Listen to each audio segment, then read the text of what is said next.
De nouvelles normes de civisme entrent en vigueur dans les écoles du Québec. Du préscolaire au secondaire, les enfants devront maintenant vouvoyer leur enseignant. Je viens d'une culture où on respecte beaucoup les enseignants. C'est ce que certains parents et enseignants croient. Ça fait 23 ans que j'exige de mes élèves qu'ils me vouvoient et qu'ils m'appellent Monsieur Landry. Le secondaire, c'est que c'était déjà pratique courante. Mais d'autres pensent que cette règle ne fera qu'ajouter à la tâche des enseignants. La Fédération des syndicats d'enseignement du Québec demande d'ailleurs à ce qu'ils puissent eux-mêmes choisir d'instaurer cette règle ou non. Il ne faut pas couper le lien relationnel entre l'élève et l'enseignant.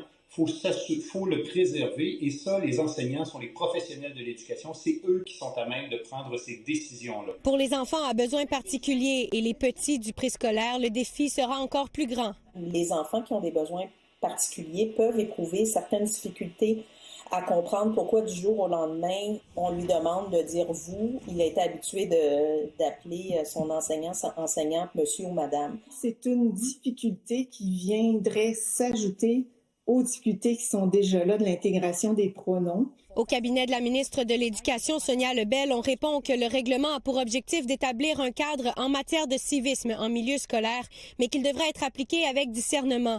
Le ministère assure qu'il sera à l'écoute du terrain, mais les enseignants ne croient pas que cette mesure va vraiment changer le niveau de civisme en classe. Les problèmes, c'était pas mal plus des problèmes de violence puis d'intimidation que d'incivilité. Donc, est-ce que le vouvoiement va changer quelque chose? Non. C'est la manière dont les enfants sont éduqués à la maison, comment ça se passe à l'école, comment on reconnaît l'autorité de l'enseignante. C'est tous des éléments qui débordent très largement l'utilisation du tu ou du vous. Là. Ce n'est pas tout le monde qui s'entend pour dire que cette nouvelle règle est utile, mais tous s'entendent pour dire qu'elle ne devrait peut-être pas être la priorité du ministère de l'Éducation dans le contexte scolaire actuel. Annick Berger, TVA Nouvelles, Montréal.